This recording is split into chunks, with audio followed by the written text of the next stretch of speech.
alert! This is a book reader perspective on new information regarding Season 2 of Wheel of Time on Amazon Prime. If you have not read at least through Book 3 of the Wheel of Time book series by Robert Jordan, we recommend you not listen to this podcast or watch the video. You've been warned. Hail.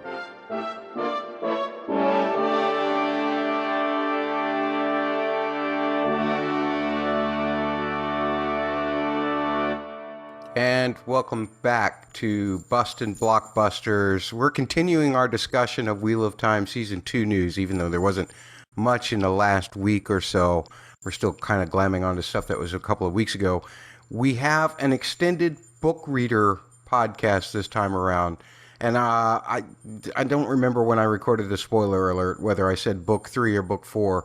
I would lean more towards, you might not want to listen to this unless you've already read at least part of the way through Book 4, because that's where John was. And we're going to actually, if you're a non-book reader, and because you may have downloaded this podcast, or because you may have started this video and you're like, well, I'm not a book reader, I don't want to be spoiled, and you don't want to feel like you did something in vain and didn't get a chance to interact with this video.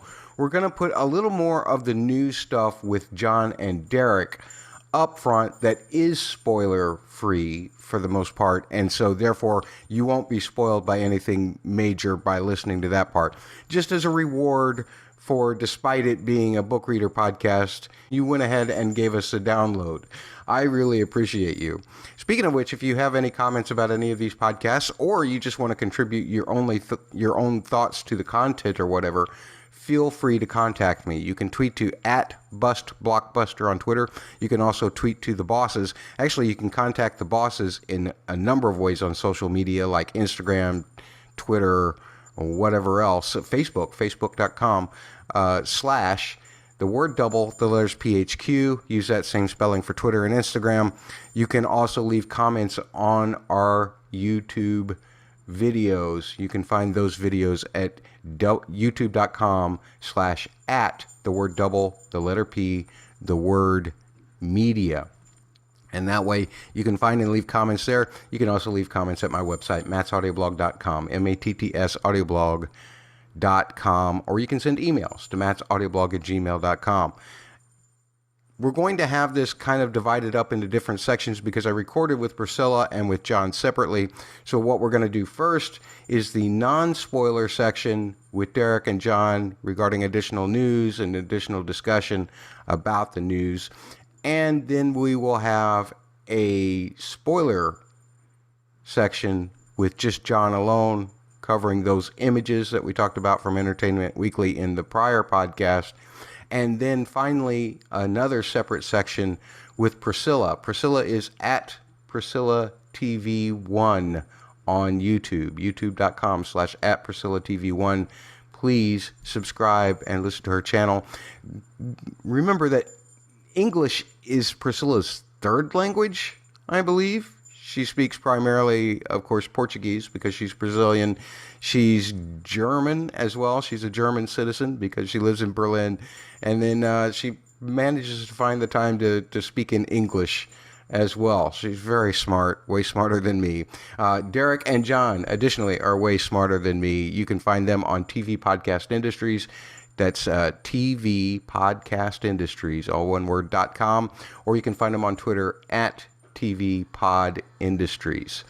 And with that, let's get into the discussion with Derek and John. I'll give you little warnings as to when a spoiler section is coming up so that you won't be spoiled if you are a non-book reader.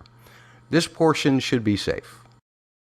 Sometimes Amazon has this habit, and I know that it can be fun. It can also be very hectic when you're trying to podcast about it, but sometimes Amazon will release a couple of episodes, 2 or 3 episodes, on the first release day. I haven't seen whether there's any real indication. Maybe you guys might know something that I don't, but I haven't seen any indication that will be any different for this. We'll probably at least get 2 episodes How do you guys approach? I mean, not from a podcast standpoint, but sometimes I have to actually stop after the first episode and think about it before I can go on to the second episode. And then there's some shows like The Boys, which you guys cover, which I just go straight through because I can't stand waiting to see what's next because that show is so great. How do you guys approach that? Yeah, it really does. It really does come down to the podcast itself. So when we're looking at a show and 3 episodes are released the same day, we'll make a decision if we're going to cover each individual episode and release them over the course of one weekend, which is what we usually do. But if there is a show, like I think The Witcher releases 5 episodes at a time, and then the next round is going to be 5 and then 3, I think is the book that they're going to do it in. So we can't cover 5 episodes in one day or over a weekend. So we'll spread that a little bit. But yeah, for the most part, we try and do one podcast for one episode of the show and try not to spoil ourselves before we record the podcast. But if it's a show we're not covering the podcast and it does it that way, we will binge the hell out of it. Absolutely. We will look. Yeah. We will go all the way through all three episodes and wait patiently each week for the rest of them. I don't know how much. I do know that the Rings of Power is filming, House of the Dragon is filming, and now, of course, Wheel of Time is filming.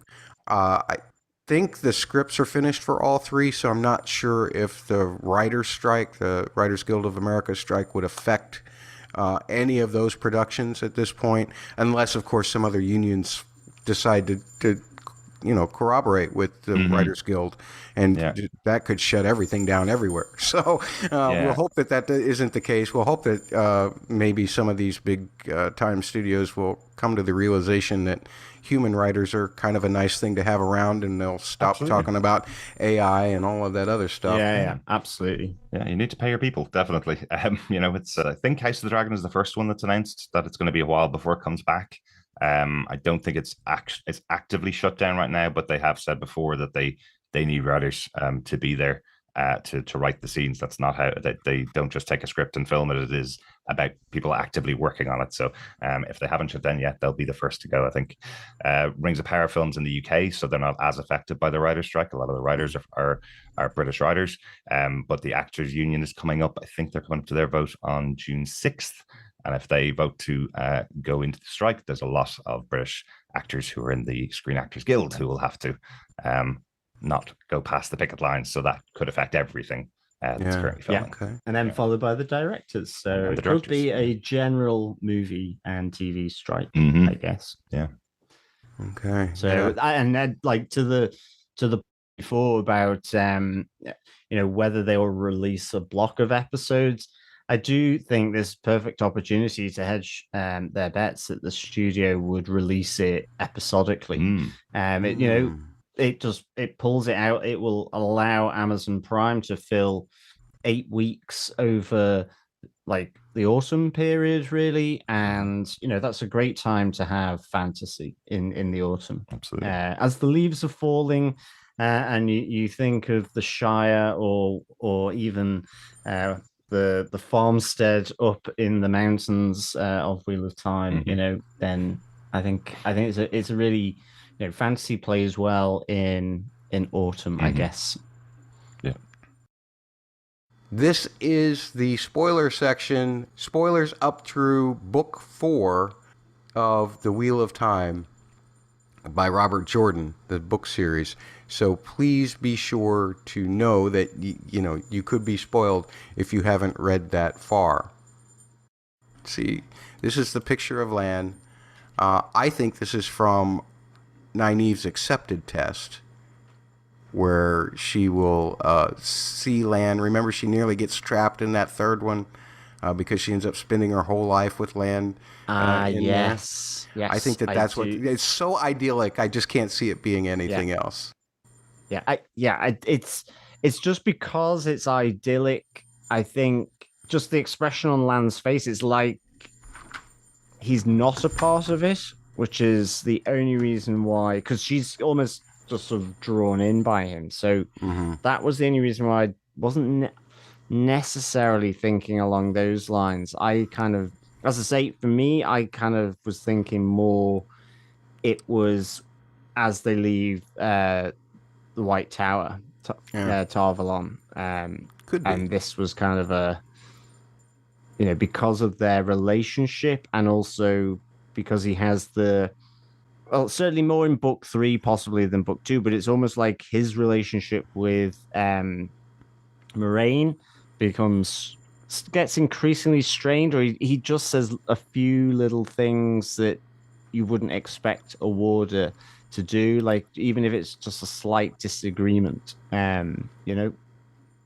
I wondered just whether it was around that. But I can also, yeah, now you mention it, and given, as you say, the idyllic setting, I can see where you're going with that, definitely. There was a shot for this picture of Rand, there was a shot in the season 2 or season 1 recap, season 2 little teaser that they did. Yeah. Where you see a shot from further away against this same wall. And I don't have a screenshot of it, but it looked like Rand was standing in a similar place. And Turok, the male Shan, yeah, was coming towards him. And that's what I think that this shot is from, is a close-up of that. Yeah. Either that, or he's just happened upon seeing Egwene with the IDOM on her. Yeah. Which I don't sure that really happens in the book, but we know that Egwene has an IDOM, and it would be a waste to have those characters in the same place and not have that kind of realization. Exactly. And it's also because I'm sure the little teaser of season 2 also had him, and I think it was similar, I can't remember now, but almost sort of in prison, like his arms were out and he was tied up against that wheel. It was like he was tied to a wheel. Yeah. Which was quite funny. The wheel of time binds Rand. This cannot possibly be Falma, because you don't want to wear an Aes Sedai ring around any Shan. That's for sure. Well, that's true. That is true. And that's why, because you have them arriving by ship at Tyr, and I wasn't entirely sure, but it also, because it looks so dusty and with the other pictures, it does. All of it looks dusty. It's like they really did the dust work well. I always kind of felt that, I think when you arrive at Tyr, it's because of the big marshlands next to it. I didn't think it would be as dusty. So that's a good point. And I think whilst they're there, there's this, the whole city is subdued. People are sort of down in the dumps, kind of aggressive because of the malaise that's over it. And from what I remembered, there was a lot of description of it kind of raining and being muddy, and so not seeing that. Oh yeah, you don't see anybody wearing their. Well, it doesn't look wet, does it? No, that's the thing. It just looked. They're not wearing their cogs or whatever that they wear in Tyr either. You're right. So, is it possible that this is because of the way she's dressed? Is it possible that this is Carrie-Annan, not Caemlyn, but Carrie-Annan? Because that's where Rand and Berelain and Tom Merrilin all meet up, right? Is Carrie-Annan? Yes. That's where they're playing the game of houses or whatever? Yeah, the game of houses, yeah. And initially as well, before, just on the initial look, I thought the other picture with the Senshan, I thought that could have been there as well, because of how regal everyone was looking. But as soon as I looked at it again, I was like, oh no, it can't be there because of the Senshan and so on. So yeah, it could be there. But again, the images conjured up from the book are just one where it's much more opulent, I think. But I agree. Any thought about really what's going on here? This is kind of a new wrinkle here, right? Yeah, I have no idea. So, I mean, what I would say is, in terms of those headdresses, I just think they're fantastic, and I just wonder if it helps them channel the true source. I could see that, the CGI special effects that, in terms of their kind of prisoners, it somehow helps them to control them or whatever, sort of bind them. But yeah, this.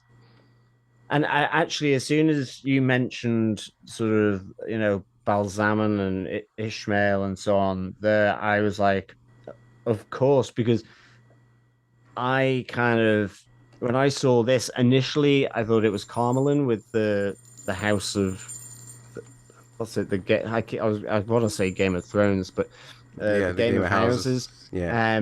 Because of how he looks, and also because one of the main lords, I can't remember his name now, is an agent, as a dark friend. Because I think at the start of book 2, you kind of have this meeting being held in secret where all these dark friends then go off out into the world to spread their chaos. So I was wondering if this was something around that, but then seeing the ladies dressed the way they are, then I was like, no, that's Senchan. And I guess because Loial is behind them and not bound in any way, it was something I just wasn't really sure. And it was only really the soldiers because of the Perrin shot, and I was like, oh, okay. So yeah, but it's fantastic. There's something because he does. It is part of basically the book. A good portion of the book is everybody chasing Pot and Fane across country to Falma. Exactly. Because he has the horn. Yeah. I mean, they do it either via the portal stone or overland as well, I guess. That's where Perrin and Matt is. It's very interesting because of the way that they've placed everything, where everybody's up there in Faldara except for Matt, and then you've got Rand running off, and you've got Moiraine without her powers. I'm wondering how they're going to take that portion of the story that isn't exactly like the ending of book 1 and weave it into these other aspects that clearly are demonstrating parts of book 2 and possibly and at least characters of book 3. So I just don't understand how they're going to consolidate all of it, right? Well, that's it. It's like it's only now with book 4 that there's, with all the prophecies coming out about Rand, and because of their defeat in Fal, there's how they're looking to try and find Rand al'Thor like everyone else. And I was kind of a little bit confused about this because Avienda, I just didn't really connect in with the character when she was introduced. It's only really now in book 4, as they've just traveled through another through another portal stone to get to Ruidian, or in the Waste. Rudian, and her story coming out there, that I've really kind of gotten into this character because, and I guess that's one of the great things about the books is that there's a lot of introductions. I mean, I think even for Nynaeve and Egwene, they, on their journey to get to Tyr, they meet Ails from the Waste along their way, seemingly have a good, it's a little bit strange for them, but then they drop off, and then suddenly there are legions of Ailmen coming into Tyr. They're all kind of converging on this point. So I was just a little unclear, and then I was thinking maybe that's just how Falcon is dressed, the person. But you're right, it's an ale. It's an ale. This has got to be the Arch from Nynaeve's accepted test. There was a video from,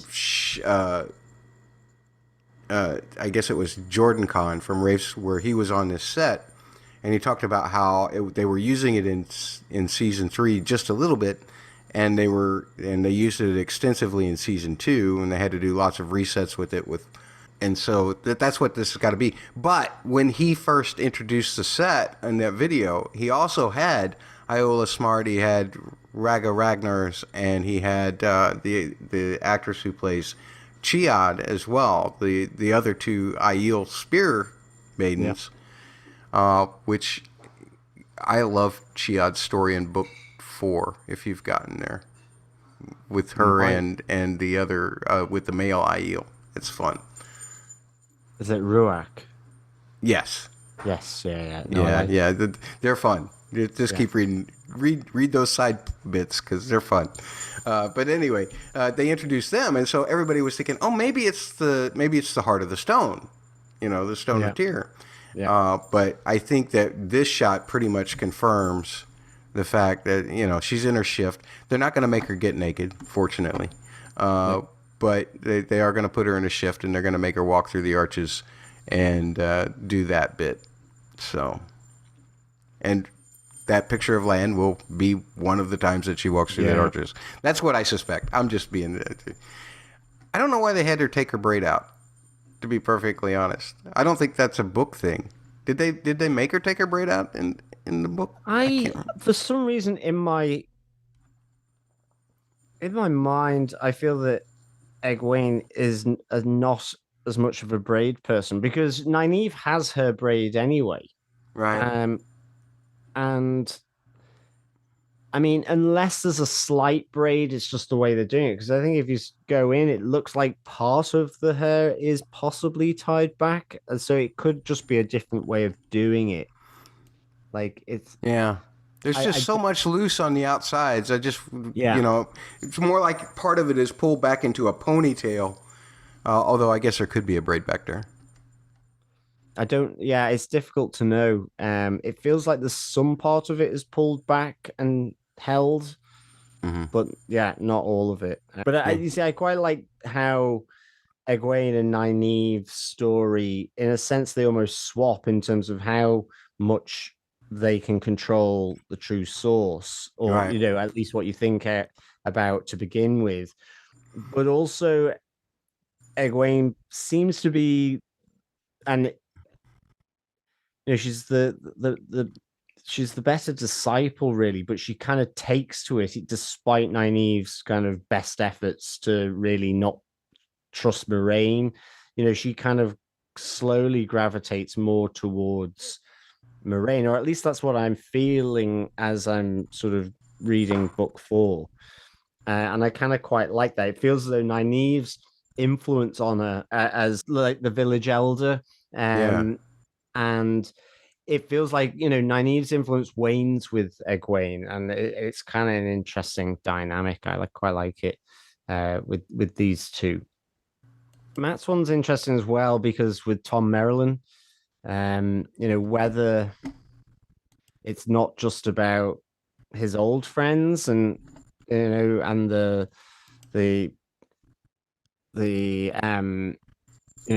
coming their kind of background as the legacy of the Manethran, but also I just wonder is it with Rand and Perrin, but also a bit of Tom Merrilin as well, given the last we saw he was killed by one of the Darkspawn. I don't want to spoil too much here, but obviously we find out in book 2 that Tom is still alive, that he survived Whitebridge. Exactly. Yeah. But evidently the actor who plays him is returning for season 3, which will involve parts of books 4 and 5, but will not be in season 2. Interesting. So they're not going to do his side of the Game of Houses on any of it, which is really weird to me. It's like, if they're going to do it, but could they just be putting Moiraine in that position somehow? Because now that she's not, since she doesn't have her powers, she's been shielded. Could she be going to, because we know that she visits, I think we're going to see Varen, that one Aes Sedai.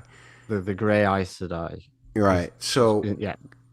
in that case, when she goes and visits her in the book, it's because she wants to read up on all of the prophecies of the Dragon Reborn, right? Yeah. Yeah. But they could change it to where Varen actually helps her untie the weave so that she becomes unshielded, or so that she can use the power again. Yeah, and that could be actually quite short, really. And I think, given what I've recently got to in book 4, where Moiraine and Tom Merrilin talk about one another's past, Mm-hmm. almost as Moiraine is trying to get him to go along with Egwene and Nynaeve to find the Red Aja that have been causing all manner of mischief. And he kind of tries to rebuff that by saying, I know about your history, your backstory, where you come from, and so on. And she immediately comes back to rebuff him by knowing about His backstory. in Camelin and with, how close. Morgase, yeah. So I really liked that, but the part of her reason for it is because he's so good at the House of Games, which you get from book 2. I don't know how long it's going to take me to get through all 18 books, because I was like, going, at this rate, I actually haven't read them that quickly. Because they're really dense, and to be honest, there's some moments, like you say, you kind of almost skimming through some of the descriptive detail about what a doorway looks like, or a shield or something, because it's like, I want to those character moments, like between Moiraine and Tom Merrilin, or the history, or the new characters, I'm really, really enjoying. Sometimes it's a bit like with George R. Martin in Game of Thrones. He could take an entire chapter describing a banquet table, and I was and all the food on it, and I was like, I don't want to know that. It's similar, but they have to world build as well, and I think Robert Jordan certainly does that very well. But sometimes it's not that you skip it, it's much more of a light read. So yeah, it's just kind of like it's definitely, it's one of those things where it's like, if you're watching a TV show, you're watching it, but you're also mixing a drink at the same time. Exactly. Exactly. There's some parts of the book where I'm read it over and over again, because I'm like going, I need to make sure I've got this straight, because it feels really important, or right. It's a significant moment in some character. And then there's other bits where he's talking about, like, the Citadel at Tyr, where I'm like, okay, I get it. It's big. It's pretty impregnable, and right, let's get on with it. But yeah, exactly. There's I'm going to recommend this to you, and I don't know if you listened to them yet or not, but there's this wonderful podcast called Wheel Takes with Ali and Gus. It's strictly a book podcast, so don't push Derek into it or anything like that. Yeah. Although they did cover some of the show, but I think they even do it from a book perspective. So Ali is it's a married couple, and Ali is a first-time reader, and Gus is like a multiple-time reader. Okay, right? yeah. The thing about Ali is, I think actually works as a TV writer in Los Angeles as well, but she latches on to descriptions like nobody I have ever seen. Stuff that just makes my eyes just roll in the back of my head. Yeah. She'll be like 2 books later, she'll hear a description of something and she'll say, oh, that's from blah, blah, blah, back 2 books ago. And I'm like going, the first time I read this, it took me 3 months to figure that out. How did you do that just listening to the audiobook for the first time? Because they do, sometimes they do live Instagrams of her just listening to the book for the first time. Exactly. And I'm just like, oh my God, this woman's brilliant. And she really takes in every description in a way that I never will be able to. I'm just not that qualified of a reader. I don't know. I can't figure it out. Yeah. I know exactly what you mean. I mean, there's moments where, I'm like, I don't need another description of a barge going down a river. That it's kind of like, and then I start to panic and go, well, is this captain really important? And I should have sort of read a bit more sort of attentively around this captain of the barge, or whatever it might be. And I'm like going, uh-oh. Right. And to be honest, I think with the character in the picture with Perrin, I definitely had that where it's not that it's only really now that I'm kind of maybe understanding her significance and also enjoying the reasons why she's there and why she's, a bit of a firecracker when it comes to the wise ones of the Aiel, and Right. but that's why I love these kind of books, because there's so much stuff in them and they're inherently sort of rereadable. I've been here with book 4, with book 1, 2, and 3 next to me, so I can go back and check things. No, it takes me forever, but Yeah, I understand that. One other point that I wanted to bring up specifically with you is no Elaine Trackland in any of these shots. Sorry? No Elaine Trackland, Queen Morghase's daughter, the princess. None in these shots. And when you think about it, if they're going to go back to the tower, as they do in book 2, they actually, I think they never make it to the tower in book 1, but they actually go, they kind of do that stuff in Camelin or whatever, and then go straight to Faldara. Yeah. So they've already kind of went out of step with that just so they could introduce Swan, which I really like. Yeah. But without having Rand go through Camelin, we don't get an introduction to her that way.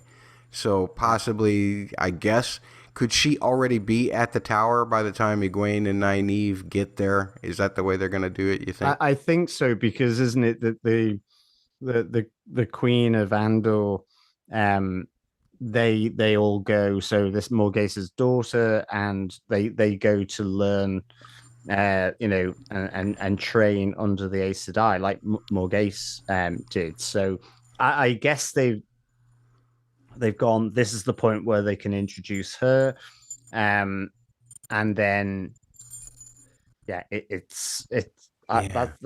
think so. I think that's a relatively easy way of doing it, given Rand didn't go to Camelin. Yeah. So the thing that I'm trying to figure out is how are they going to, or are they going to skip over, which I don't really think that they can, but how are they going to invest Elaine in Rand? Yeah, well, that's the big question, because, right, if she's already at the tower, then she's not met him yet. Now, she does go with Nynaeve to Falma, and of course the two of them, Elaine and Nynaeve, spend a lot of time adventuring together. But and Rand, of course, is going to be at Falma. But they can't very well meet before then. So is that where they're going to put Elaine's interest in? It's just it feels like really that. awkward. It feels like that's where it would be the natural place for them to meet, even though in the books it was back in book 1. Yeah, and then poor Min. Of course, really, it only gets it's really book 4 with and the lead up to Tyr, I guess, where that kind of begins to the significance of that gets drawn out. So you could see with what happens at Falme, that really impressing her. That impresses her, and maybe they will do additional, scenes where they are, that introduction, and maybe some other things. I'm guessing, but otherwise, maybe they just do the connection at Tyr. They could. I guess it's where do you introduce it? Is it more It could be that Elaine is just carried along by Egwene and Nynaeve. It's here and it's there, and with her experience at Falm and so on, that it's in that season 3 effectively. Yeah, could be. I guess that's the joys of writing a TV script from 18 novels. I can't even imagine what Rafe is going through. He's probably pulling his hair because he's not only is it's like, look, I got to make this story concise. I got to make it with this. I got to make these characters. I got to eliminate some characters because, I mean, I don't think I'm going to have room for 13 Forsaken. Even if I do, I can't develop them very well. And then the other thing is it's like, but if I don't include this, the fans are going to hate it. The book fans are going to hate it. Oh, those kinds of questions I don't envy him wrestling with at all. I would say his house is just filled with Post-it notes and whiteboards. Yeah. In amongst sort of messages to, I got milk, it's in the fridge or something, is kind of some massive plot development. Exactly. So, yeah. Well, I don't have anything else for you. Do you want to plug your personal Twitter before we go off here? Or? Yep. So I'm over on Twitter at JohnnyRTH. So I have a random selection of tweets, probably not all things to do with TV podcast industry. So yes, they straddle Marvel geekdom, but also I guess my work that I do outside of podcasting, research and so on. It also probably covers with Survivor 44, just having finished me sort of fanboying over Survivor, the latest group to have been to Fiji, which I really enjoyed. And and then I'm there as one of the thruple for TV podcast industry. So otherwise I'm sort of talking endlessly about Marvel or DC or great fantasy, great science fiction, all those kind of things that we love. All right.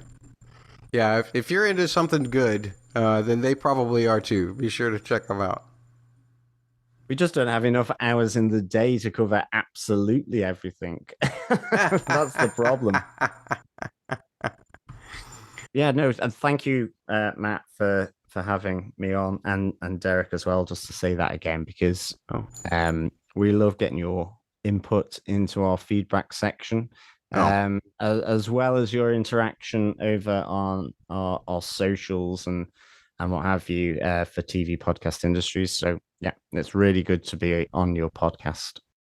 This is another spoiler section, this time through book 3. So chances are, if you're still here, you're covered because we did book 4 first. So here is Priscila and I's conversation about these images from a book perspective. Look, if you like spoilers and you want to be here, far be it for me to judge you. That's on you. As long as you don't come out with saying, "Oh, I've got this theory about something," and then say, "Look how I was right," when actually you heard it here because of spoilers, then I'm cool with you. You are accusing the listeners of stealing ideas from us. Is that true? Is that what you're doing? There are takes. So I insist that if you are somebody who doesn't want to be spoiled, you get out of here, because otherwise, if you want to be spoiled, then we will ask for your silence. Okay. I think the power is getting to your head, Matt. Well, when you get promoted from the jester to the court heralder, things happen. Yeah, true that. So, oh my God. Let's go through these images real quick. We've got Egwene here, and obviously she is in the role of a novice.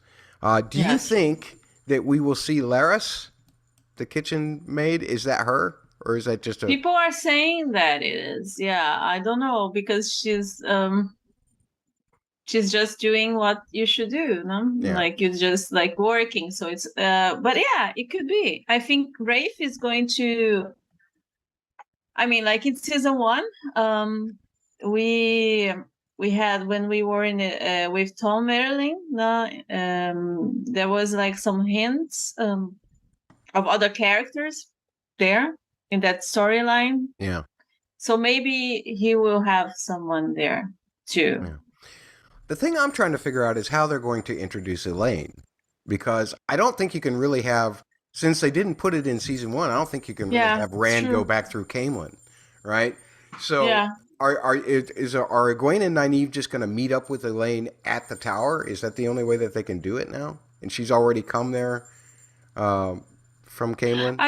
I think they could do that. They could do like because we don't spend that much time in Tavalon in the first season, if you come to think. Yeah.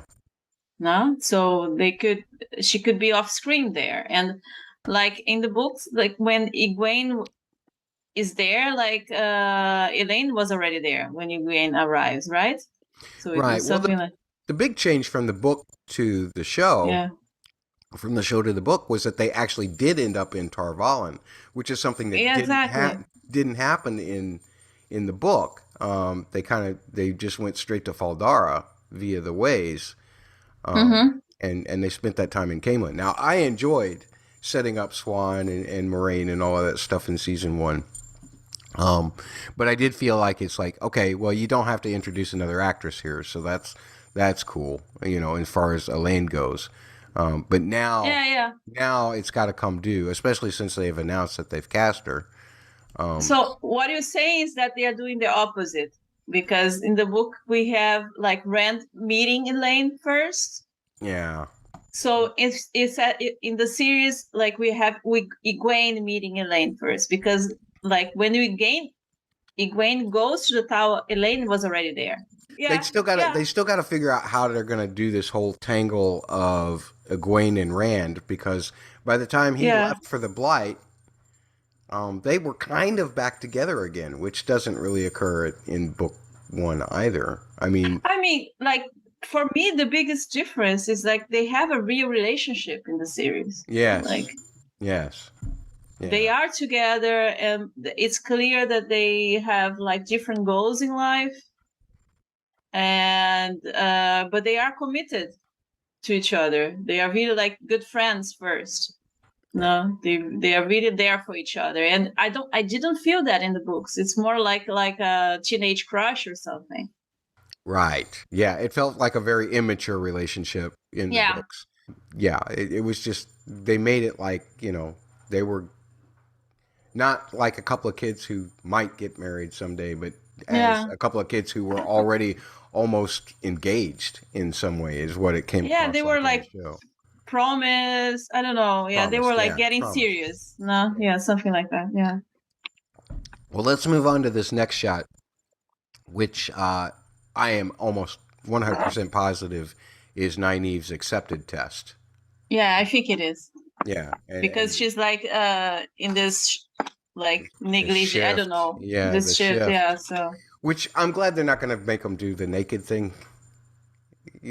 I mean, it would be a little bit ridiculous if they're going to be naked, because then you would just have to show her from like here or like in really far away shots now, because they are like what is the it's good for like 12 years old, the series or something. No, so they have just think about how many times you read Robert Jordan talking about how a woman folds her arms underneath her breasts.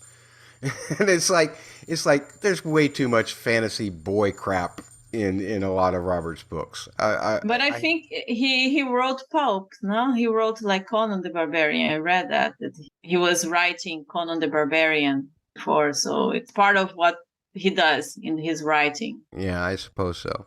The big thing here is with the arches. That was definitely her accepted test, where she had to walk. I think that this.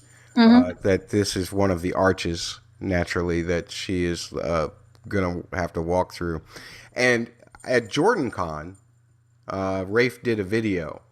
And initially, the video, and it had some of the Aiel, it It had Avienda. But they were just using the set, right? Yeah, they were just using the set for it because they were filming something else, which I'm trying to figure out. They're not going to do a flashback of Moiraine. Well, have you read the prequel? I better shut up. Do you think they are going to make it like a little bit horror thing? Because I remember that I was reading and they were explaining to Nynaeve what it was about to happen. I was like, yeah, some people don't come back. Right. You have to be careful, And it was like, what? Well, and then so this is very serious, So, but they were like, no, you're good. I think is it the last arch where she almost kind of gets trapped because she's so into Lan? Is that the one? I think so. Yeah. She has a baby and stuff. No, they have a family. Yeah, she starts getting really swept into it, and so it's tough. And I love the way that she's like, no, we have to go. Yeah, exactly. So, anything else on this one, or are we ready to move on? Oh, yeah, I think everybody agrees what this is. Yeah. Okay, so here we have Avienda, and with Perrin. This is weird. Look at how much Perrin's hair has grown here. It's like a time jump almost, and they alluded to that character or that actor has even alluded to the fact alluded to time jumps. Yeah. To time jumps. So could this? I mean, obviously, is that guy a Shan or not? I don't think so. Okay.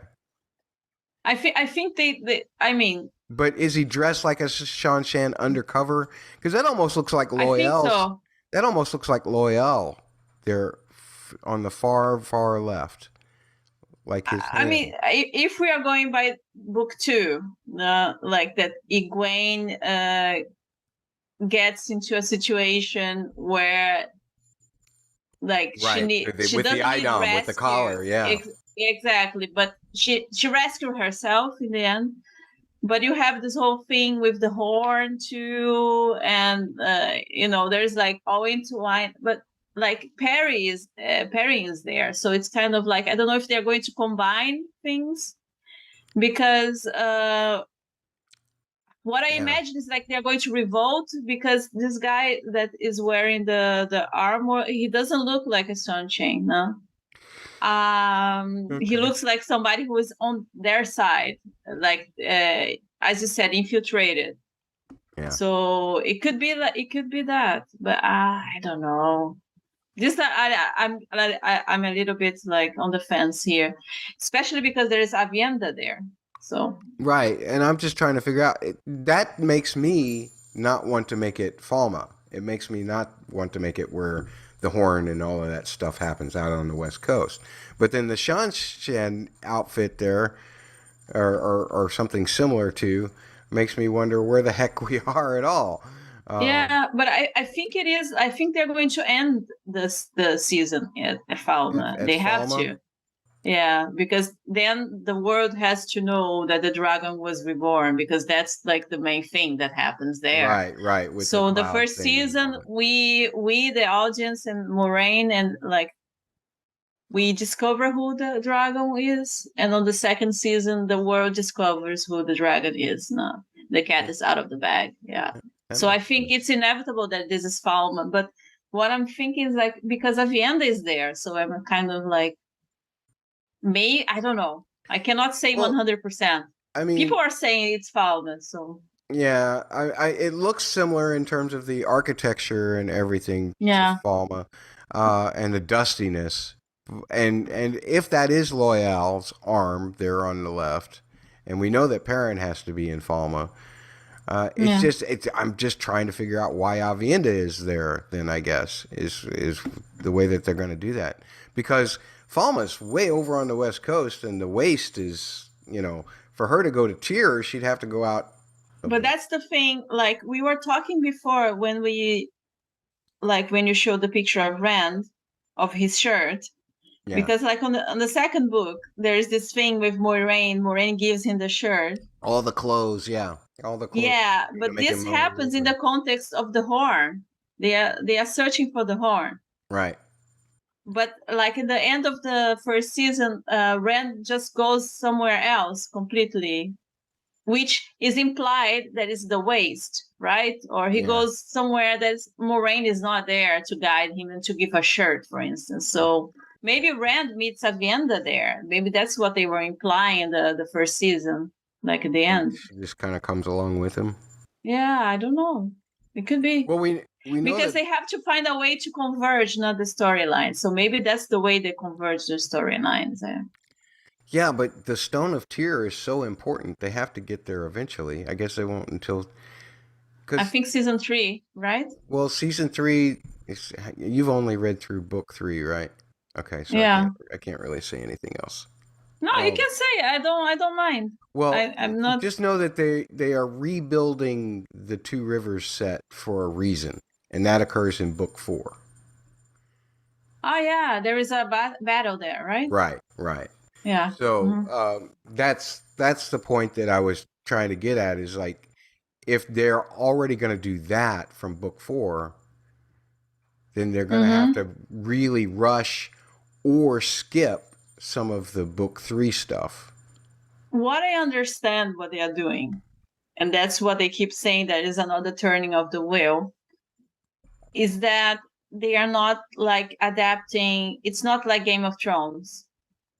Like the first season of Game of Thrones was the first book, the second season was the second, and until they ran out of books. They can't ask a production team and a cast to stick around for 15 seasons for 15 That's what books. I'm saying. So they are not doing that. So what they are doing is like they are picking some elements here and there and combining in storylines that make sense and putting like more people into the same sets, of course. So but you gotta have Kalendor. You gotta have the Heart of the Stone. That's where they all. Yeah. You know. What I'm trying to say is like we don't know the things that they are going to cut. We don't know the storylines they are going to combine. We don't know the characters they are going to use in the same locations that they are using in the books. We don't know how they are going to adapt. So for me, for instance, Avienda, like they were hinting that Rand would meet the Aiel already. Yeah. Because he just pissed out. He left Moiraine behind. He left Egwene. He told Moiraine to tell everybody that he was dead or something, right? I wasn't under the impression that Faldara was any closer to the waste than Falm is. But you said yourself, like, Perry's hair is longer, so maybe we have a time jump. Yeah. No, maybe no. Well, it's confirmed, right? Well, I think it's pretty much confirmed by the actor, so I don't know. Yeah. It's just gonna be a little weird to me. I don't know how it feels to me the more and more I get into it because of the stuff that I've read that they're filming for season 3. That sounds like books 4 and book 5 stuff. Well, then they are doing so that means they definitely that's what they are doing. Yeah. Yes, and so this season will be 2 and 3, but I think there's so much stuff in 3 that you cannot cut in Tyr. No. I mean, how many seasons are they planning? 6? 6 or 7, I think. I would stick for 6, and they have like 14 books. So there you have it. They are going to cut and like combine things. Don't take my calendar away. I'm not taking anything. Servants! Servants! You cannot take my calendar away. It's not me. It's not me. Look, I'm looking forward to some things like Lanfear. I think Lanfear like storyline, one that you know. Let me ask you this, because they did that little teaser with the flashing images that just gave everybody a heart attack. The subliminal message, no? Yeah. That bloody hand, that was Lanfear, right? That Ishmael was bringing? It should be, right? I guess. But how is she going? The other thing is, let's look at this. Is Lanfear, because we know that Lanfear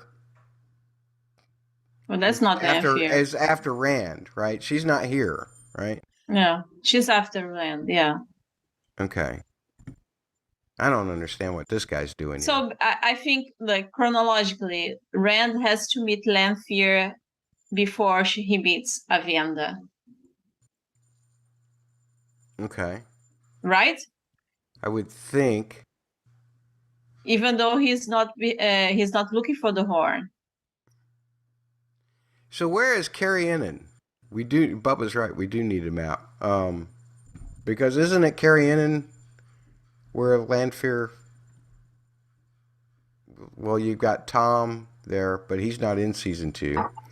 Tom is not in season 2, so that's what I keep circling back. They are going to bring the characters together, but not exactly in the same storyline. So how is Rand going to meet Lanfear?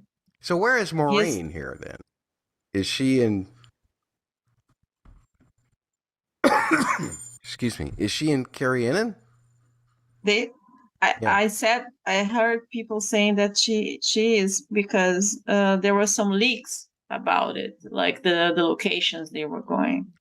Okay. Because it would make sense, given that she is Moiraine Damodred, that she would have a lot prettier clothing and look a lot more royal, because she was kind of a member of the king's family, right? Yeah, there was at some point she could have been queen, right? Yeah, I think so. Yeah. She was in line of succession. The succession was like for queens. Like we said in the Matrilino, yeah. Like we said in the spoiler-free part, old money. This is old money right here, not new money. All right, so we got that nailed down. This is obviously Falma. Yes, has to be. It's where they come, right? Right. It's where they arrive. Yeah, it's the area that they take over. This is him probably trying to get the dagger back, and then Swan telling him, no, you got to go do something else, where he's all depressed. Do you think it's just about the dagger? Maybe he had bad news from home. Oh, that's right. Okay. No? He left like the 2 sisters behind with the no good daddy and the crazy mommy, right? That's true. Could be part of that too. Or maybe he's just depressed because he didn't go with his friends and he's feeling because he left them behind. Well, they probably gave him a good talking to. He's just crying from. Yeah, they just said, "Oh, dude, you look so." Nynaeve chewed him out and spanked him. You look so different. What happened to you? Wow, the effect of that dagger really got to you. So this is obviously Falma. That's the band. And I'm telling you what this is. I think this is the other side of the shot that we saw in the season 2, little season 1, season 2 flashy light thingy. That you see a shot. I don't have it to bring up, but there's a shot of, I think it's Turok, the one Shan dude. Mm-hmm. And he's walking towards this very wall. And so I think this is a face-off between him and Turok. Mm-hmm. Could be. Either that, or he's just seen Egwene and she's got the Eidam on. And he's really pissed. Yeah, I don't think he looks pissed. I think he looks like very in the moment. He was like, I'm going to do this. Very focused, Mm. And then, but I don't know. I'm saying a lot of I don't know because it's really confusing. I know the context of things, but I don't know how they're going to be combined, Right. Me too. I'm the same way. And there's some of that clothing that we think Moiraine might have gotten to him. But how could Moiraine give to him? That's the point. Like at some point later, maybe this is maybe. Well, they don't. This is the beginning. Moiraine can't it can't have Moiraine go to Falma because To me, this is the beginning of Robert Jordan's obsession with clothes, because he spends a long time in the second book talking about Rand's discomfort wearing this shirt. Everybody commenting that he's a lord. Oh, that's why he's got the look on his face. It's just an uncomfortable shirt. No, but don't you remember this passage? Because I remember pages and pages. Yeah, Moiraine insists that he wears this shirt because he's a dragon, and he's like, okay, thank you. I don't want this shirt. Let's talk about Lan real quick. I think this is one of Nynaeve's tests. One of her, the third one. I think this is occurring when she walks through that third arch, or walks through the arch third time. Everything's too beautiful now. It looks too idealized, so it should be like some dream thing. It's beautiful. Yeah. So that's where I think that's coming from. Yeah, I might agree with you, because like, what is Lan doing? He's not with Moiraine. He's not with Nynaeve. Right. I mean, at some point he gets bonded with another Aes Sedai. Did they spend any time in season 1 of Lan teaching Rand the sword at all? No. Did they? I don't think that they did. And that's a big part of the beginning of book 2. I remember. But again, how would they do it? Rand with the bow and the arrow on the 7 episodes that you have the flashback of him knowing that he's the Dragon Reborn since the beginning. Yeah. The first part of the book, while they're back at they are Faldara. Yeah, and Elaine was like, Elaine was like, oh yeah, and probably you should not trust Moiraine. Ha ha ha. Oh, maybe Moiraine telling Rand, or telling Lan, I've lost my powers. He's like, oh, I better go get somebody who can. And he actually goes into the Blight and finds Rand and brings him back.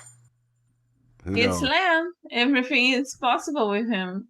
But Moiraine should have him bonded with Alanna, no? Alanna? No, who is it? Oh. Who is that Lan is going to bond with in the case that Moiraine is no longer with us? Oh. This is an editorial note. It is Morel, who is the green sister that Moiraine intends to send Lan to. But I know that because in the second book, in the Great Hunt, she's like, oh, I already chose someone for you to go, and he gets very pissed at her. Yeah, absolutely. No? Yeah, he does get pissed at her. Yeah, but we are not. And in the first season, we have her try to tell him, but he cuts her off. I don't know. I mean, I'm very happy that we are getting series to talk about, to be honest, and Wheel of Time was a favorite of mine. I was just looking at the comedies right now, and like when they said, okay, Wheel of Time is coming on 1st of September, I was like, oh, nice. Then I looked at the pictures and I got very excited. Then I realized I have no idea how they're going to do this. Yeah. So are you going to be covering the series on your own YouTube channel? Yes, I will make a video tomorrow. Yeah, I will. Okay. And if you do cover it there, will you also be doing simulcasts with other Brazilian YouTubers like you did for Lord of the Rings? I don't know. I'm going to Brazil in July. I might meet with Carlos, which is the YouTuber that I collaborate with. Yeah. And he's a huge Song of Ice and Fire fan, and he is a big fan of Tolkien too. So we agreed that we would do like the Rings of Power together. So it was like agreed. We are going to watch it no matter what, and we are doing it. with Wheel of Time, what he did was like he watched it and he said he liked it, but he didn't feel like he was supposed to cover it because he didn't read the books, and Okay. So, and now the second season, he was like, well, let's see if I really enjoy the second season, maybe going forward. So I don't think so. Okay. I don't think so. Yeah. Final proclamations before we go? Any final Would Queen Priscila have any proclamations for the podcast? Bring more wine, please. So shall it be written, so shall it be done. So if you made it this far, thanks for tolerating my ineptness and for listening to our great guests that we had on this time around. I'm going to have one more Wheel of Time discussion coming out sometime in the near future where I'm going to try and piece together, based on other shots that we have, how the season might go. It will be very speculative. I won't claim to be, have any kind of knowledge that would make me any more right than anybody else guessing. But I'm going to try and do that and get it out to you in the next week or so. And after that, Bustin' Blockbusters will not be back until Wheel of Time returns. I know I kind of jumped ship mid-season in Yellow Jackets, which I really enjoyed the season, but I just didn't have time to talk about it. And everybody was really kind of not really digging the way I was covering it anyway, according to the feedback that I got. So instead, we will return when Wheel of Time returns. And so if you've been staying with the podcast, I really appreciate you. Once again, if you have any comments, at BustBlockbuster on Twitter, or you can contact the bosses at the word double the letter PHQ. Or facebook.com/the word double the letters PHQ. Or you can leave comments on the YouTube videos, youtube.com/@doublepmedia. Be sure to subscribe to Priscila's channel as well, at Priscilla TV1, and to subscribe to TV Podcast Industries, where John and Derek do a lot of great work for great TV shows. That's at TV Pod Industries on Twitter, tvpodcastindustries.com. This has been Matt. Thanks. Take care.